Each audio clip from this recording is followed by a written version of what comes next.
Do you feel frustrated trying to grow your franchise? Are you having trouble balancing your consumer and franchise development marketing? Do you wish there was an easier way? Imagine if you had a proven roadmap to take your franchise's marketing from costing you to making you money. That's why we've created the Franchise Growth Blueprint. We walk you through the exact same process that we use to run franchise marketing campaigns for our clients at scale that has resulted in triple-digit growth. This blueprint isn't for anyone. It's not for people just starting a franchise. It's not for franchises without long-term goals. This is for franchises that want to scale up their marketing in a predictable and profitable way using a proven roadmap. If you want to sell more franchises, keep your current franchisees happy, and learn from people who have already done it, go to franchisegrowthblueprint.com and sign up today. That's franchisegrowthblueprint.com. Hello, everyone. Welcome to another episode of the Franchise Marketing Podcast. Today, I have John Francis, who you may know as Johnny Franchise. He is a franchise expert and speaker. John, welcome to the show today. Thank you, Jordan. Glad to be here. I appreciate it. Of course, it's great to have you on. So you have a ton of franchising experience. You've worked with a whole slew of franchisors. I guess tell us a little bit about yourself for those who haven't heard about you before. Sure. Well, I'm a lucky kid, I guess. I grew up in a family that owned a franchise company. So my dad was a barber, actually cut hair in the 1950s, way back. I would call that the old days today. And anyway, he franchised barbershops in the 1960s before I was even born. So I'm the youngest of 5 kids. And by the time I was growing up, I thought everything was a franchise. I thought everybody owned a business or two. And I thought everybody worked for themselves, except for the people that worked for us. But as I got older, I realized that not everything is a franchise and not everybody owns their own business. But that was the environment I grew up. I grew up in a franchise business. I grew up in a hair salon, and I grew up in our corporate offices. We had a substantial business. In the 60s, the system really got started, and it was very early in franchising. I mean, at the time, there were, restaurants and hotels and gas stations that were franchised, and that was about it. So my dad was an early pioneer in franchising of hair salons. In the 70s, the concept was called the barbers. And that's what it was. That's what they did. And it was a high-end, full-service kind of barbershop concept. And it expanded, and they did pretty well. I mean, they made all the classic entrepreneurial mistakes you could imagine. And long story short, the business grew, and my dad had good, solid people, and they worked really, really hard, and they overcame themselves, and they grew the business and franchised well, and they had pretty good success. They grew nationally. In the 80s, they developed a brand called Cost Cutters, which was kind of quick service, low price, a la carte pricing, a different segment of the salon industry. And that took off in the 80s, early 80s. In the late 80s, they developed a brand called City Looks, which was a salon spa concept, kind of the real high-end, full service, full price, appointment-based, all kinds of technicians in there doing all kinds of beautiful things. And that was a great system. And in the 90s, when I graduated college, then I went to work in the business. And by then, it was a publicly traded franchisor. So we were NASDAQ listed back in those days. It was relatively easy to be a public company, and we were publicly traded. So we were growing like crazy. We hooked up with Walmart. We put salons inside of the Walmart supercenters. We did Cost Cutters. We did some international work. I spent 5 years doing European franchising in Russia and Mexico and a few other countries. I got to do some international work. It was a lot of fun. We did some acquisitions. We would roll up and buy regional brands and convert them into our franchise, and then service those franchisees. And we grew some really interesting opportunities that way. Again, long story short, the business grew like crazy in the 90s. And we wound up selling the whole company in 1999 So 22 years ago, we sold a franchisor with 1,000 stores. We were just over 1,000 units in 3 different countries. And it was a fantastic outcome. This was before private equity was very active in franchising, and we were a big publicly traded company, and we sold into another publicly traded company. And so it was a pretty big deal. Changed my career path unexpectedly, but I couldn't really complain because it was good for everybody and good for our franchisees and good for our employees, and really a pretty great deal. So I took some time off after that. In right around 2000, everybody was going crazy with the Y2K thing and all that. So I kind of waited to see what didn't happen, which was good. And then I got busy in 2001 with another brand called PostNet. I was a regional developer, an area developer, multi-unit franchisee for them for 10 years. I got involved with another brand called Inner Circle, which was a peer group for business owners. Worked with that founder and franchised his concept and grew that, and then sold that business as a franchisor. I've been in and out of probably 5 different brands as a franchisee or a franchisor multiple times, multiple units. In some systems, I've been both a franchisor and a franchisee at different times. I just love franchising. I've grown up in it, and we had a great success from an early age. I got exposed to a lot of great things. And then in my adult years, I got to do it on my own and kind of for myself, and had some good successes there as well. I sold my last operating business in 2011. So I guess it's been 10 years. Really? Gosh, it's gone fast. Since I've really had any kind of day-to-day operational, I really don't want to do that.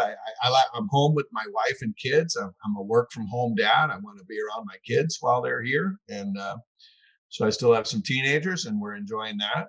But I've been working as a consultant, an advisor, a speaker, a coach with some folks. I've worked with probably 50 different brands and probably thousands of franchisees to help them, do what they're trying to do. And I say I like to help people get it right. When franchising is done well, when the franchisor does their part and the franchisee does their part and the supplier companies do their part, when really everybody is doing it right, it's a very powerful combination where everybody can win. And so I love franchising, and I've grown up doing it. And I got the nickname Johnny Franchise from a good friend of mine a few years ago. And that was kind of funny, and it caught on, and people said, you should really use that brand. It's a great brand for you. And so I do. So that's my nickname. All you have to do is add an H and an E to my last name, and Francis turns into franchise. So Johnny Franchise. It's what I do. It's who I am, and I really love to help people get it right. When I can help, that's what I want to do. I love it.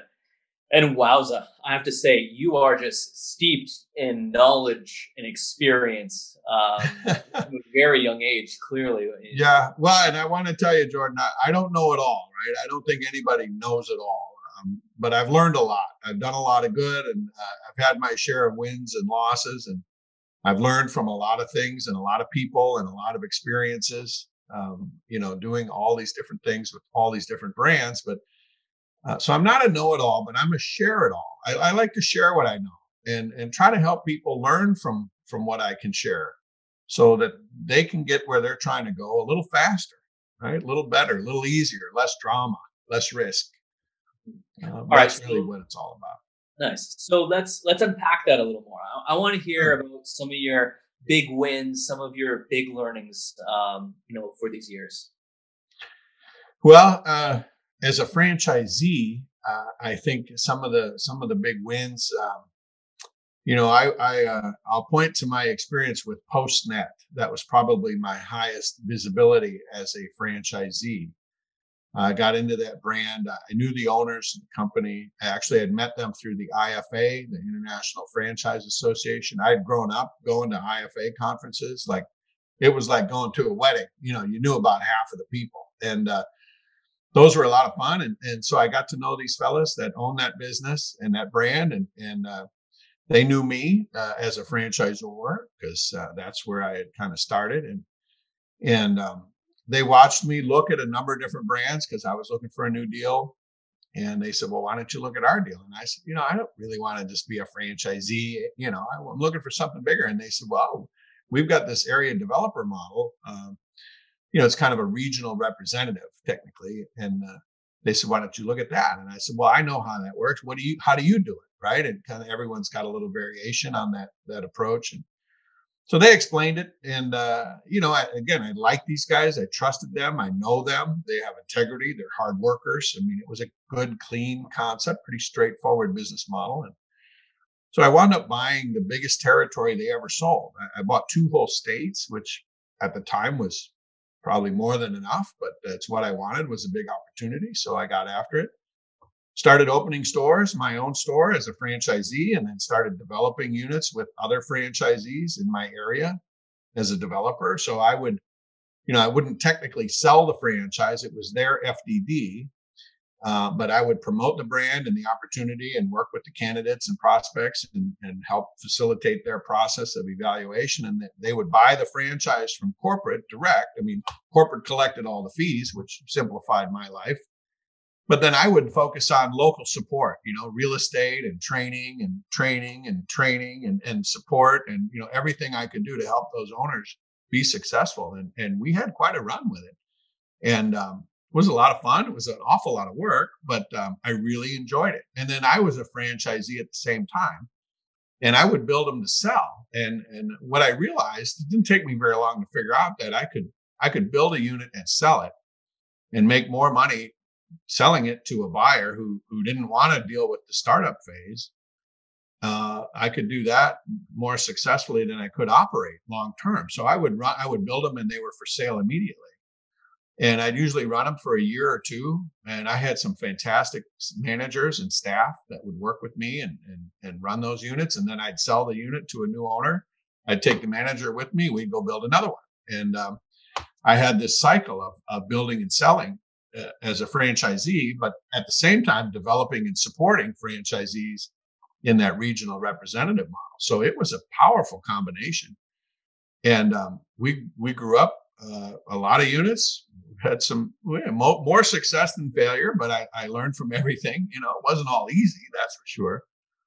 But I won the franchisee of the year for that brand a couple of times, and I won franchisee of the year for the IFA, which was a huge award, a big recognition, and got to serve on the IFA through their franchisee forum. I was a volunteer and through that group, and grew up through the ranks in the leadership sequence and became a IFA board of directors member, and then got voted a full term direct to the board naturally as a franchisee. So that was pretty cool.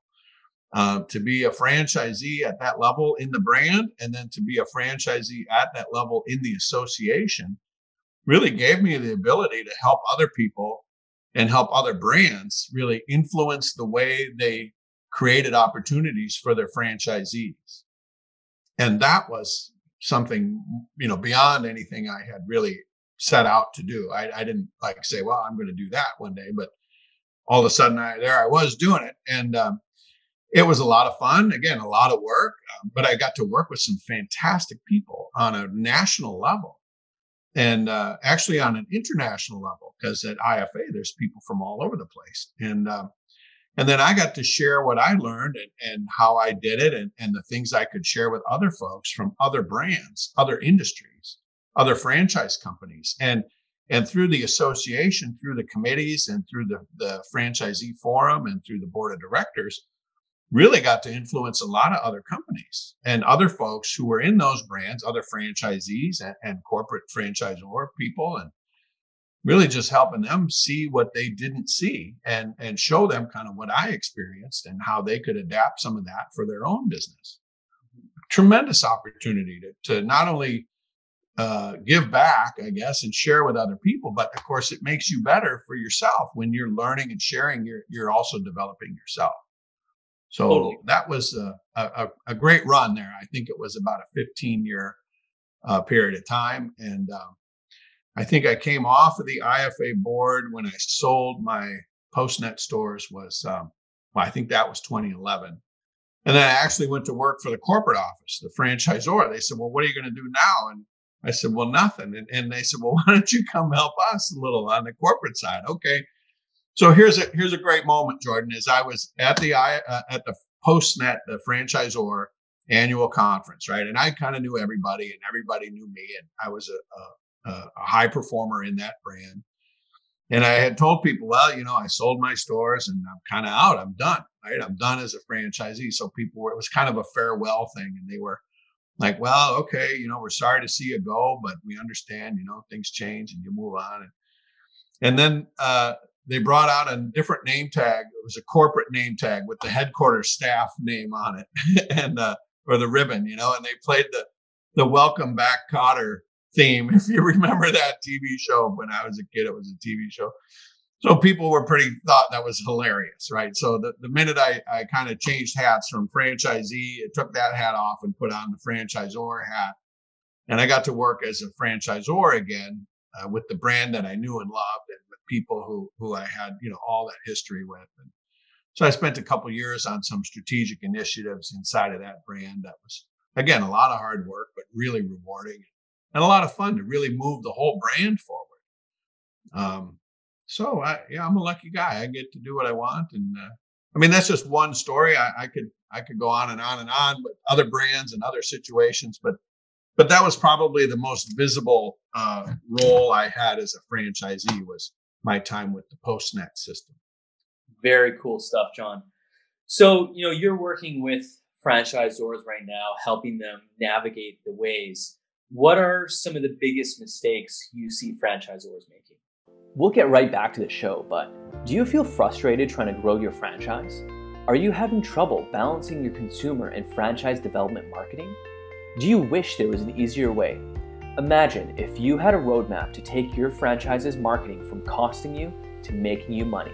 That's why we've created the Franchise Growth Blueprint. To find out more, visit franchisegrowthblueprint.com. That's franchisegrowthblueprint.com. Now back to today's episode. There's a lot of things that go wrong for a franchisor. Probably the most obvious mistake, well, it's obvious to me. It's not obvious to them until I point it out, but is they really forget about their franchisees, right? Which sounds silly, but it happens. They get so wound up on selling units, on growth, just growth for the sake of growth. And they've kind of forget about the franchisees that are already in the system. And they might, it's unintentional, I think.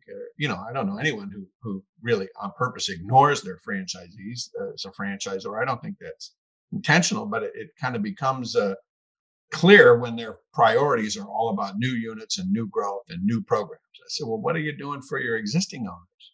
And when's the last time you had this kind of a conversation? And I give them examples of how they maybe lost sight of the business they're really in, is helping their existing franchisees be more successful.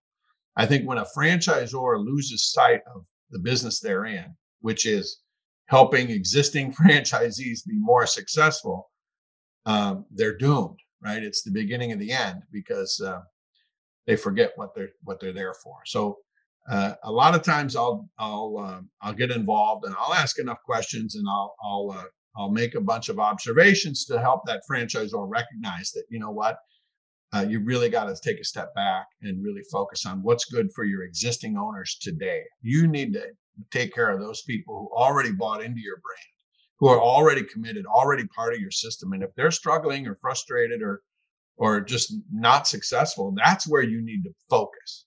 Start there and forget about new growth and new leads and conversion rates and all the other things people get wound up about. I said, if you don't have a strong base of successful, happy, satisfied, productive, profitable, raving fans, whatever you want to call it, you got work to do as a franchisor. So I think that's a common mistake. But that only happens after you've been in a system long enough to get to the size where you can forget about the business you're in, right? So it's kind of different issues at different stages. The emerging brands, I've seen a lot of new emerging brands, of course, which is very exciting because there are some great ideas out there and some great people doing some great work. I'm a believer there's always room for another good one, whatever category it might be in. But a lot of those people just want to grow, grow, grow. And they make the classic mistake of selling to people who are otherwise unqualified, and they need it just to make payroll that month or whatever. And that's a problem. They sacrifice quality and sacrifice their standards, and they lose their values. Maybe they compromise where they really shouldn't compromise, and they don't realize it until later. And I come in later, and it's, well, we got a handful of troubled owners. Well, how did they get in here, right? How did you let that happen? And they don't know because they've never done it before, and so it's understandable, but it's still a real challenge. So I would say the common mistake franchisors make is different motivations, right? At different phases of their life cycle. Franchisors go through a life cycle, of course. And I think what's real critical is, generally speaking, focus on the success of your existing franchisees. If you've got happy, successful franchisees, you'll be fine. The minute you don't, or you don't even know why they're not happy or successful, when you lose that disconnect, or when you have that disconnect, you lose the relationship, you lose the trust, you lose the understanding and the mutual respect. You got a lot of work to do to rebuild that internally. And until you do rebuild that, you're going to have a real hard time growing that brand successfully. You may grow, but it won't be successful.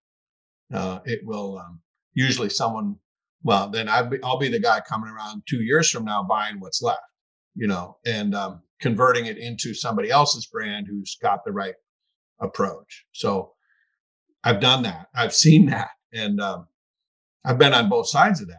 I've been all over that sort of thing. So, I mean, there's so much opportunity out there. And I think that's what makes franchising so interesting, is there's more than one right way to do most anything. There are a lot of best practices, and there are a lot of proven strategies, but they're not all the same, and they're certainly not at the same time. As people evolve and a system evolves and a brand develops, the franchisees develop, and they have different needs at different times and different phases of growth. It's that endless dynamic that makes it so very interesting to see how things change. And I guess I'm lucky because I've been around enough systems for so many years. I guess it's easy for me to recognize kind of where they're at and what their needs might be before they even realize it themselves. So I don't know if that answers your question, but that's what I'm thinking about. Yeah, no, you hit the nail right on the head, John. And it's so true that like a lot of franchisors, they're like grow, grow, grow, become more profitable, become bigger, but you forget your existing franchisees, right? And the more that you invest in them, the more the system will grow as well. So it's this kind of like continuous snowball effect that you get that I think, as you mentioned, a lot of franchisors lose sight of.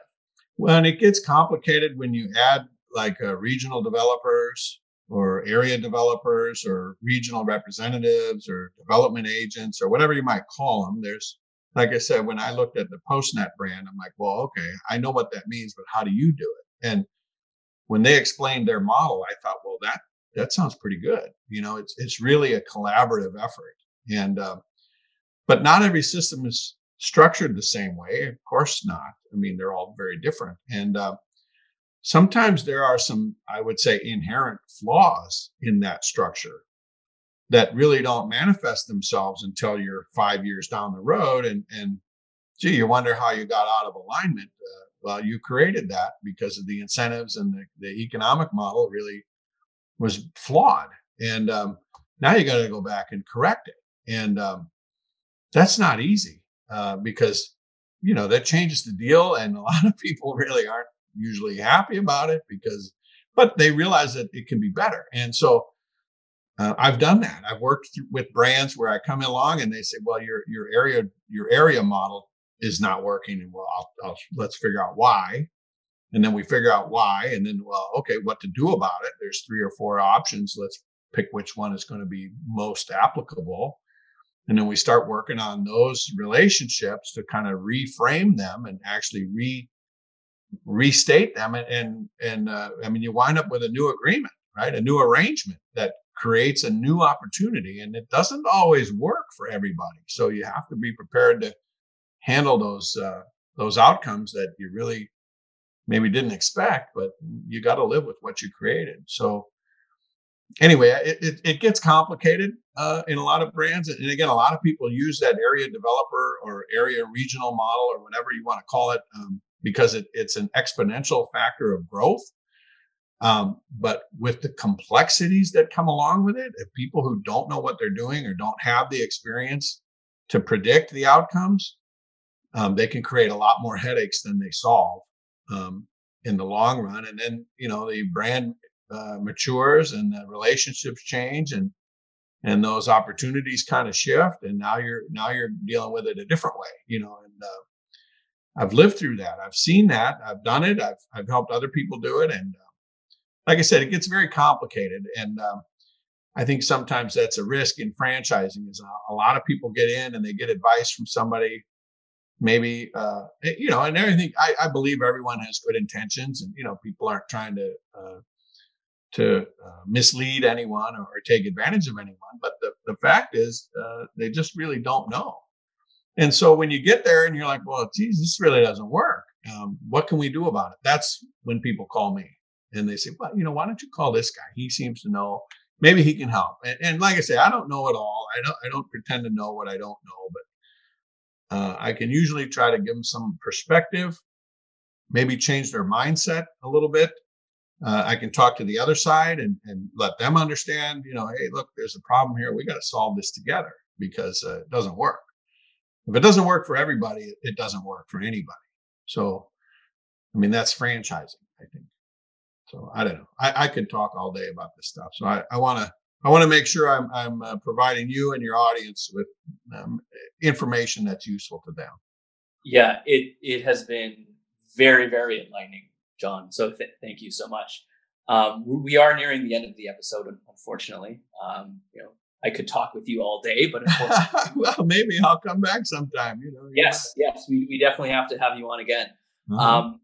So I like to end all of our episodes with something that I call the lightning round. So it's just a few fast-paced questions coming at you. I promise I'll do my best not to throw any curveballs at you. Okay, no problem. All right. So first question is, what is your favorite tool or app that you cannot live without? Oh man. Does my phone count? Mobile device? Back when I was a kid, we didn't have email. We didn't have internet. I mean, none of that, right? I remember when fax machines were a big deal. Like, oh my God, we can send a message. And, but the mobile-based technology is so fantastic. There's so much productivity, which is, a good thing and a bad thing. It's hard to turn it off sometimes. But I think, cloud-based technology is just what a tool. Allows you to do so much easier. And of course, we get dependent on it. It's frustrating when things don't work. But I don't know. That's my answer for that one. Great choice. Next question. What is your favorite book? My favorite book?